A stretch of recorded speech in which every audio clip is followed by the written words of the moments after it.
दर्शक आज फिर आपके समक्ष उपस्थित हूँ।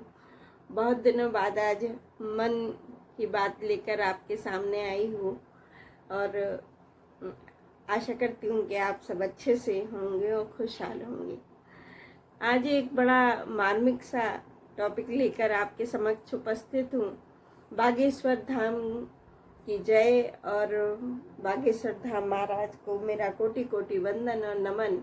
और वहाँ के शिरोमणि ईश्वरीय अनुकंपा से विभूषित धीरेन्द्र शास्त्री जी को मेरा कोटि कोटि चरण वंदन एवं मैं प्रणाम करती हूँ कर जोड़ के।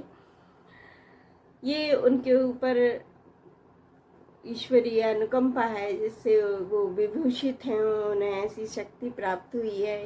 कुछ उनके पूर्वजनों का एकत्रित होकर फलीभूत हो रहा है और उनके जो गुरु हैं मौनी बाबा जी, उनकी आशीर्वाद की अनुकंपा उनके ऊपर है। तभी उनके अंदर इतनी शक्ति है कि वे दूसरों के दुखों को पहले से ही जान लेते हैं और उन्हें पर्चों पर अंकित कर देते हैं। तो इसमें कोई कौतूहल की बात नहीं। हमारा जो भारतवर्ष है, ऐसी बहुत सी विभूतियाँ हुई हैं जिन्हें हमने देखा है, हमारे धर्म ग्रंथों में उनका उल्लेख भी है, लेकिन हम उन्हें मानने से इनकार करते हैं। जबकि ये हमने देखा है, सुना है।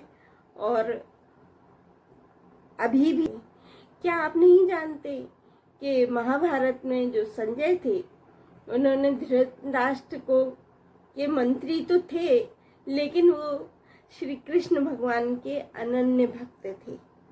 अटूट श्रद्धा थी उनकी, नियम के पक्के।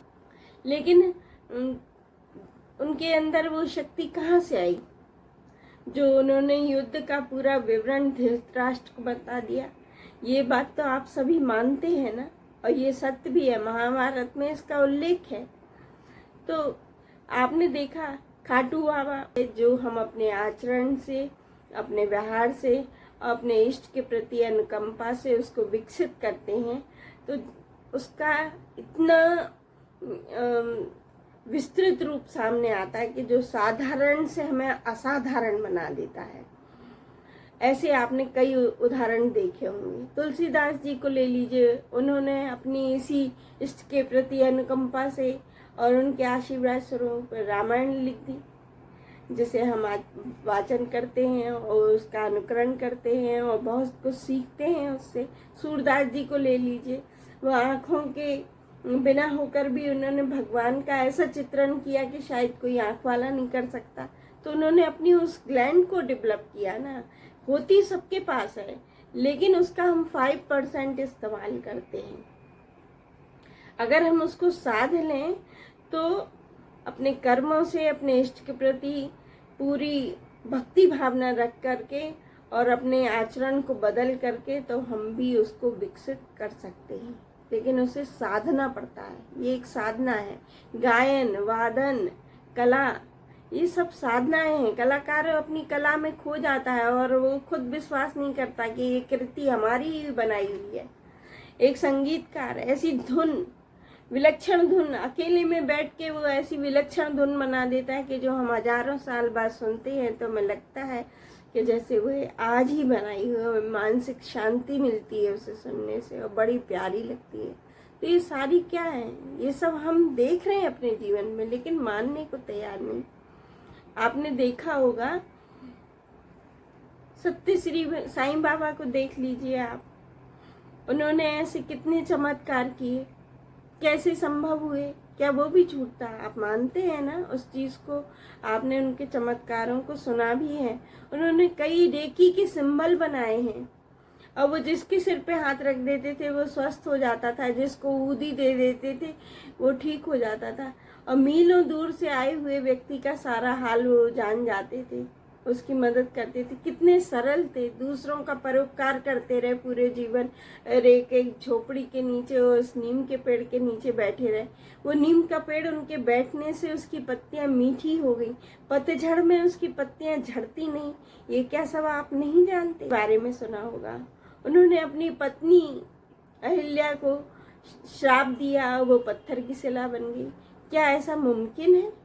लेकिन हुआ ना, आपने सुना भी है। फिर रामचंद्र जी ने जब अपनी रजधूनी लगाई और उनकी धूली से वो फिर से स्त्री में परिवर्तित हो गई, तो ये भी एक चमत्कार था। आप कहेंगे भगवान राम, वो तो भगवान थे, लेकिन वो तो ऋषि थे, वो पत्थर का बना सकते हैं। तो ये एक विलक्षण शक्ति उन्होंने डेवलप की ना, तो जब ये संभव हो सकता है तो धीरेन्द्र शास्त्री जी जो आज कर रहे हैं वो संभव क्यों नहीं हो सकता। उन्होंने अपनी शक्तियों को इतना अर्जित किया, वो ऐसे राह चलते नहीं कर सकते। एक इसका निश्चित स्थान होता है, उसमें एक औरा पुंज होती है, उस औरा पुंज में जब वो आते हैं तब उन्हें वो शक्तियाँ प्राप्त होती हैं। उन ऋषि मुनियों का और उनके पूर्व जन्म के जो संस्कार उन्होंने किए हैं वो भी जुड़े होंगे उनके साथ, तब उन्हें ये शक्ति प्राप्त हुई है।